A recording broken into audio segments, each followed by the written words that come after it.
nobody handed me a roadmap when I started. No one told me what to learn, what are the right certifications to get.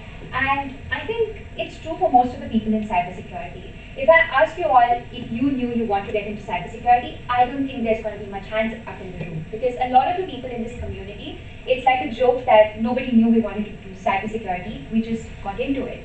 So just like that, there's no proper roadmap, and I had to figure it out the hard way, like most of us do. A quick intro about myself and my background. So I have just about 5 years of work experience in cybersecurity. I've worked across SOC, DFIR. I'm currently in a DFIR role in a company called Aviva. And I also love mentoring, which is exactly why this topic shapes up, because I talk to a lot of cybersecurity beginners. And I also have a YouTube channel, which you can check out later. Now let's talk about the real problem. Okay? So when we're starting out without a roadmap, let's talk about what it really feels like. You open your LinkedIn after a work day. You scroll through a few posts. You see 5 people getting a promotion. You see 10 other people getting certifications, CISSP, CISM, so many things happening. And you just feel like, oh my god, I've just had a difficult work day. And you close LinkedIn feeling a little depressed, like everyone's ahead of me. Everyone's doing something and I'm far behind. And beginners feel this so much more because no one really tells them which certifications they should do, what roadmap they should follow, what kind of subdomains even exist in cybersecurity. They kind of get thrown into it. So that's the real problem we face without a roadmap. Based on this problem, I want to talk about the few mistakes I made earlier in my career. I am still fairly new in my career considering I just have 5 years of experience, but there were some major mistakes I made even earlier. The first one was stacking certifications. So we see this quite often. Beginners don't know which certification they should get and they keep collecting random ones. They see their manager getting a certification, they feel like I should get this. They hear from a relative that you should do this, or you're in cyber, you should really get, CompTIA Security Plus. They end up doing that. They collect certification after certification thinking that's what is going to help them land a job and have a successful career. I made a similar mistake. The second one, nodding in meetings. I have been guilty of this so many times, and I'm sure that most of you in this room would be guilty of this at some point, at least early in your career. When you were in meetings, you sat in rooms when you didn't really understand what's happening, and you just nodded because A, you didn't want to embarrass yourself, B, you felt like it's something I should already know or I should spend time learning outside the meeting, but asking always helps, and we'll come to that soon. The third one, skipping harder bits. So when beginners are just starting out in cybersecurity or you're trying to switch to a domain in cybersecurity, we end up skipping some of the bits thinking, I'll come to this later. I did the same. When I used to study the basics of networking or operating systems, I would end up skipping some of the things that I didn't like. So I wasn't a fan about crypto and certificates and those kind of things. I would always skip that module and lie to myself and be in denial that I'm going to come back to this later. But then later never really comes. The fourth one, having no community or mentor. Had I not done this mistake, I think the others wouldn't have happened. Because having a community and mentor is so important. And I say this now because I mentor people. Even after mentoring people, I have my own mentor for different aspects of life, and that is super, super important.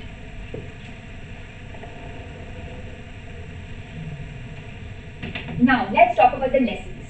So, we spoke about the problem, the mistakes I made. Now I want to tell the lessons I learned out of this so that it helps someone in this room. Hands-on over certifications. If you don't do hands-on practice as a cybersecurity beginner, you're just going to know the definition of a SIM solution. You're just going to know what malware does or what are the types of malware. You're just going to know what is an IOC. But if you choose to do hands-on practice, other than just learning the certifications and those kind of things, then you actually know how an alert works. You've built it. You've set up your own open source SIM solution, your firewall, and you actually know stuff. Rather than just knowing the definition of an IOC, you've actually hunted it across 10,000 logs.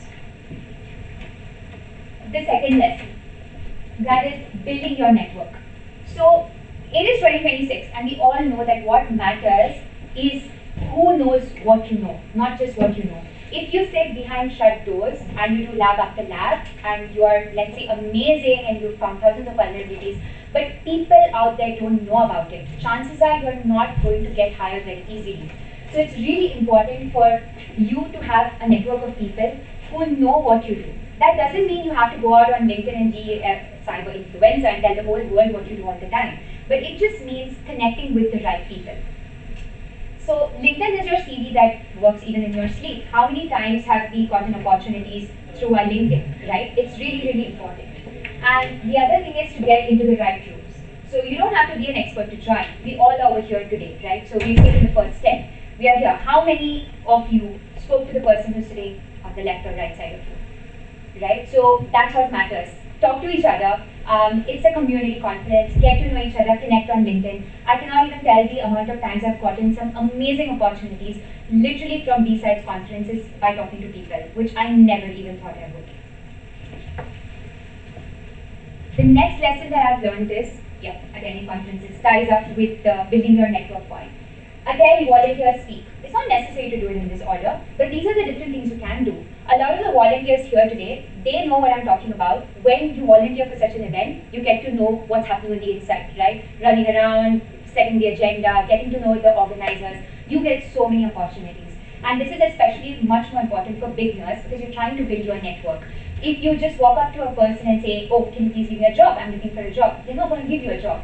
You need to network with them. You need to get to know them, tell about your goals, your values, what you're really good at. And that's how you really build it. And you build it at such conferences. So you can attend. Everyone's turned up here today. So congrats because you've done step 1. Step 2 is obviously try and volunteer. If you don't want to volunteer, speak. Even if you don't want to speak at a stage like this, you can speak to each other. So that always helps.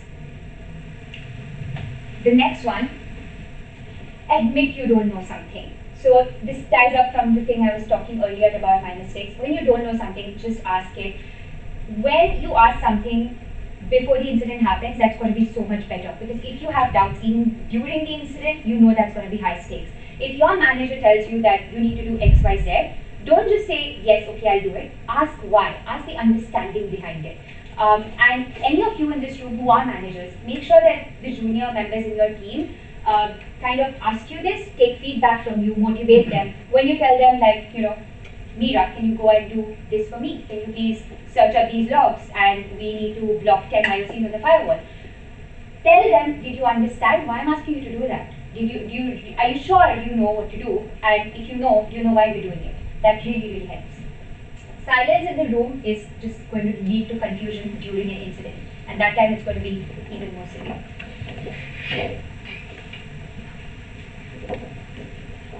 The next one, there are no shortcuts. I had to learn this the hard way. Just like I was skipping modules when I was studying, I realized that even in the career, there are no shortcuts, right? So many of the times early in my career, I was handed multiple tools. I used to learn 1 or 2 of them. The other ones, I didn't really know it, but I didn't admit it to someone. I never said that I don't know it, right? And that is very, very important because there are no shortcuts. Whenever you say, I'll figure it out later, it's just going to end up compounding. So it is super, super important to ask questions, not skip things, and slow is smooth, smooth is fast, right? Solid foundation is super important. So if you're a beginner in cybersecurity or you have a beginner in your team, make sure that they are not trying to chase shortcuts because it's not going to be good for them in the long term in their career. So if I was starting out in cybersecurity today, these are the 5 things that I've just spoken about that I would do differently. And I just want to say that it's not even about a roadmap. The title of this talk itself was From No Roadmap to Incident Response.